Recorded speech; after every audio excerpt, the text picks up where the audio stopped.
কলিকাল এসে গেছে, সূর্য ওঠে না, যেমন পৃথিবী পরিষ্কার হয়ে যায়, পূর্ব দিকটা লাল হয়ে যায়, ভেবেই নাও আমার রাজ্যত্ব চালু হয়ে গেছে। তাই এখানেও সব লেকচার চলবে না। উপকার কি? উপকার কি? ওনারই ভক্ত আমাকে বেঁধে রেখেছিল, বাঁধবে কেন? আমার কাজ আমি করব, আমাকে বাঁধার অধিকার কে দিয়ে? আর তুমি বলছো যুধিষ্ঠির মহারাজ যে তোমার গায়ে প্রস্রাব করলে কোনো ক্ষতি নাই, কিন্তু তোমার ভগবানকে জিজ্ঞাসা করো। তুমি তো অনেক কথা বললে, উনি কেন কিছু বলেন? উনি জানেন আমাকে বলার কিছু নেই। বলতে বলো, কই আমাকে তোমার ভগবানকে একবার বলতে বলো যে আমি অন্যায় করেছি, বলতে বলো। যুধিষ্ঠির মহারাজ বললেন, ঠাকুর তাহলে আপনি কিছু বলছেন না কেন? আমি আর কি বলবো, সে প্রসাব করেছে, এখন তার প্রসাব পেয়ে গেছে, কি করবে? যুধিষ্ঠির মহারাজ বলে, আপনি অন্যভাবে মেনে নিচ্ছেন, আপনি কিছু বলবেন না? আহা, আপনি তো বলছেন, আর কি বলবেন বলুন না। দাঁড়ান, আমি ওকে ছাড়বো না। আচ্ছা কলি, তোর কি এই কাজটা ঠিক হয়েছে? ভগবান তোকে এক্ষুনি ছেড়ে দিল, আর তুই তারই গায়ে এরকম প্রস্রাব করলি, তাকে একটা নমস্কার করলি না, তাকে তুই ধন্যবাদ দিলি না। হ্যাঁ, তোমার ভগবানকে তো আমার অনেক বলার আছে। দিয়েছে এটা কি বলে না?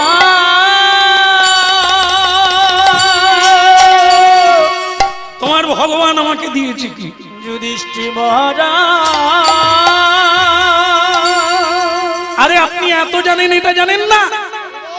ময়নাকে লোকে বাড়িতে পোষে, কোকিলকে পোষে কেন? এদের কণ্ঠ ভালো, এরা গান গাইতে পারে, এরা কথা বললে লোকে শোনে। কোনদিন দেখেছেন যুধিষ্ঠির মহারাজ শকুনকে চাষ করেছে? কেউ কাককে পুষেছে? না, এদের কণ্ঠ ভালো নয়, তাই এদের গুণ নেই বলে কেউ খাঁচায়ও রাখে না, কেউ খেতেও দেয় না। যুধিষ্ঠির মহারাজ,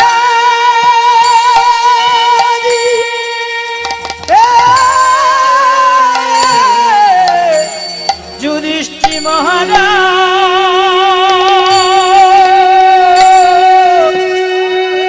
আরে তোমার ভগবান সর্পের কণ্ঠে বিষ দিয়েছে, পিঁপড়ার কণ্ঠে বিষ দিয়েছে, কালীয় নাগের কণ্ঠে বিষ দিয়েছে, আর আমাকে অধর্মের ছেলে করে জন্ম দিয়েছে। যার মিশ্রণে হিংসা আর ক্রোধের মিশ্রণে আমার জন্ম। আমি কি দেব? আমি কি দেব? যা দিয়েছে আমি তাই। যুধিষ্ঠির মহারাজ, উনি আমাকে এই স্বভাব দিয়ে জন্ম দিলেন কেন? তাই আমি ওনার গায়ে প্রস্রাব করেছি।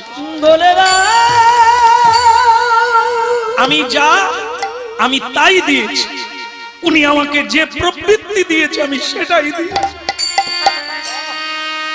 সারা দুনিয়ার লোক কলি কলি করে গালাগালি করে, মা বাবা ছেলেকে বলছে তুই কলির ছেলে, বন্ধুরা বলছে কলি এসে গেছে তাই এরকম উৎপাত চলছে, সব আমার নামে গালাগালি করে।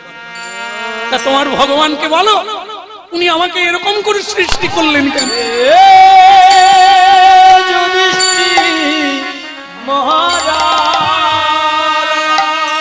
আরে আপনাকে লোকে নমস্কার করে, আপনি ধর্মরাজ যুধিষ্ঠির, ভগবান আপনাকে তাই সঙ্গে রেখেছে। আপনি ধর্মপ্রাণ মানুষ, আপনি কারো গায়ে প্রস্রাব করলে আপনার কলঙ্ক, কিন্তু আমি করলে কোনো দোষ নেই, কারণ আমার প্রবৃত্তিটাই এটা, এই জন্য আমি কলি।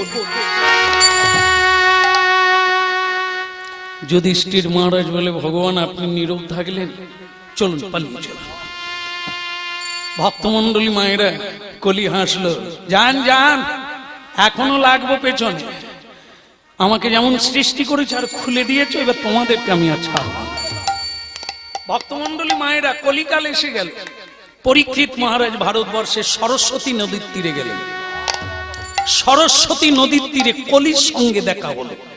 শুরু এই কলিকালের শুরুতে কলির সঙ্গে পরীক্ষিত মহারাজের দেখা হলো। কিভাবে দেখা হলো দেখুন, কিরকম সাংঘাতিক ধর্ম কথা শুনছেন আপনারা, শেষ পর্যায়ে এসে গেছে।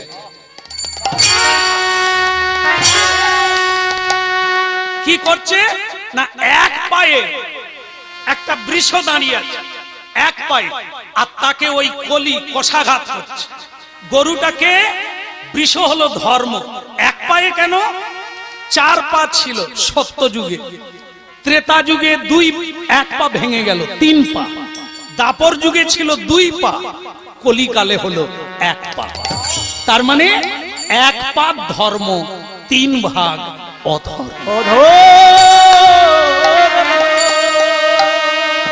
পরীক্ষিত মহারাজ বললেন, আমার রাজ্যে এরকম অধর্মের কাজ আমি কাউকে করতে দেব না, আজ তোমার প্রাণ বিনাশ করব। তুমি এই দুর্বল, এই ধর্মপ্রাণ বৃষকে এক পায়ে দাঁড়িয়ে আছে, তবু তুমি আঘাত করছো। দেখো, এক পায়ে এক পাক ধর্ম, তবু কলি এই ধর্মকে আঘাত করছে। এই জন্য এই ধর্মপথে টিকে থাকতে গেলে যে কতখানি শক্তির দরকার, কত লড়াইয়ের দরকার, কত সংযমের দরকার, কত ধৈর্যের দরকার, সেটা পরিণাম শুনে বুঝতে পারি।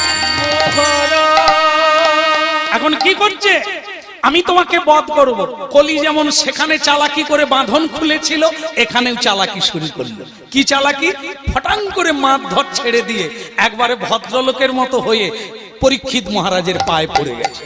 ক্ষমা করব, আমাকে একেবারে মেরে ফেলবেন না, আর দেশ থেকে তাড়িয়ে দেবেন না, আমি আর এরকম কাজ করব না, আমাকে শুধু একটু থাকার জায়গা দেন।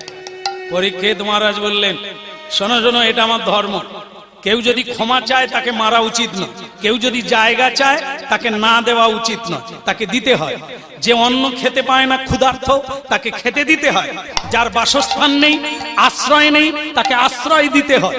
এটি ধর্ম মানুষের। যদিও কেউ শত্রু, বাড়িতে এলে তাকে আসন দিতে হয়, খেতে দিতে হয়, মিষ্টি কথা বলতে হয়, এটি মানুষের ধর্ম।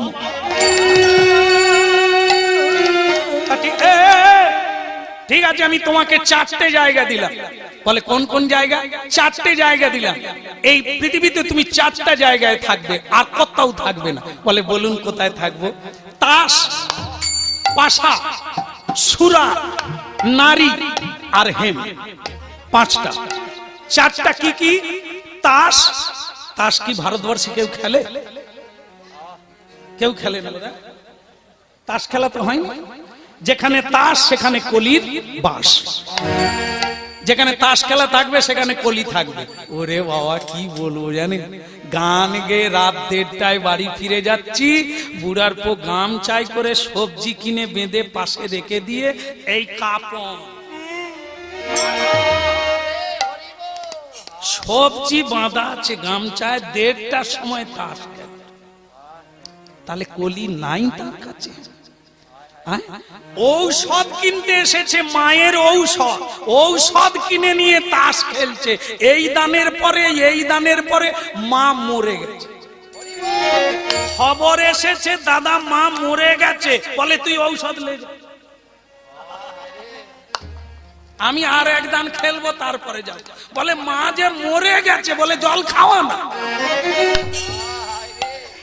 বলে কাঠ সব কাটা হয়ে গেছে, বলে বইয়ের ফেল। অবস্থা বুঝুন, কলি নাই তাসের ভিতরি।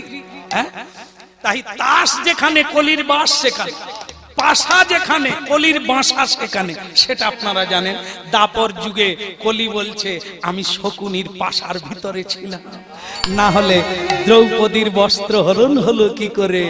আর যুধিষ্ঠির মহারাজের মতো ধার্মিক ব্যক্তিকে জঙ্গলে ভিখেরি করে পাঠালাম কি করে? সেখানে তো আমি ছিলাম। আর এই কলিকালে যেখানে পাশা খেলা থাকবে, আমি সেখানে আছি, জুয়া খেলা। কি তাহলে ভক্তমন এখন তার ওসব হয় না, হয় শান্তি তো ঢুকে গেছে। কি ওরে বাবা, আমি যখন খুব ছোটবেলা কলিকাতায় ছিলাম কোনো কর্মের জন্য, কলিকাতায় একটা বুড়ো, একবার আমার দাদুর বয়সী, আমি তখন খুব ছোট, বোধহয় 15 বৎসর হবে। তো সে দাদু আমাকে খুব আদর করে খাওয়ায়। কেন খাওয়ায় আমি পরে বুঝলাম। সে বলে, শোন, আমি ঘুমিয়ে গেলে কি হবে, রাত 2টোর সময় এই রাস্তা দিয়ে একজন সাইকেল নিয়ে যাবে, তা সে যেটা বলবে তুই শুনে আমাকে বলবি। আমিও সব তো মাথায় ঢোকে না, আমি কান পেতে শুনছি কেন সকালবেলা আবার ভালো খাওয়াবে। সেই লোভে জেগে বসে আছি, সাইকেলে বেল বাজিয়ে চলে যাচ্ছে, রাত 2টার সময় বলে যাচ্ছে, দুগ্গি দুগ্গি। আমি কার নাম দুগ্গি, কার মেয়ের নাম দুগ্গি আমি তো জানি না। সকালবেলা আমি সেই বুড়ার পোকে বললাম, দুগ্গি দুগ্গি বলে যাচ্ছে। বলে, তবে তুই মিষ্টি খা। বলে, কেন? বলে, আমার লেগে গেছে। আরে কে দুগ্গি বললো আর তোমার কোথায় লেগে গেল? বলে, তুই এসব বুঝবি নি, জুয়া খেলা চলে, নম্বর বলে যায় রাতের বেলা, যার নম্বর সেই বুঝে নেয়, অন্য লোক। এই ছোটবেলাকার আমার অভিজ্ঞতা, এখন সেটা টের পাচ্ছি আমি কি খেলায় যোগ দিয়েছি। না না, আমি খেলি না, নম্বর বলে দিতাম, যে রাতের বেলা বলে গেছে দুগ্গি। কি তাহলে এবার বুঝুন অবস্থাটা। এইভাবে যেখানে পাশা সেখানে কলির বাসা, এরপরে কি সুরা, যেখানে কলির বাসা সেখানে সুরা আছে। কেউ খায় কারো বাড়িতে? চুল্লু চুল্লু, চুল্লু বললে বুঝতে পারে, সুরা বললে বুঝতে পারে না। কি দেখবে, কলিকালে দুধ বিক্রি করলে বিক্রি হয় না, কিন্তু সুরা বিক্রি করলে খরিদ্দারের অভাব হয় না। কি দুধ নেবে গো, দুধ নেবে গো, কত করে? যাক আছো বাবা, খাবে বাবা? 25 চলছে। 10 টাকা হয় না? জলও পাওয়া যাবে না। তাই নিয়ে টাকলু দাদা দুধ খাবে 10 টাকা। ও দেখবে জলও তুমি খেতে পারবে না, এখন জলও বিক্রি হচ্ছে, নিয়ে যাও।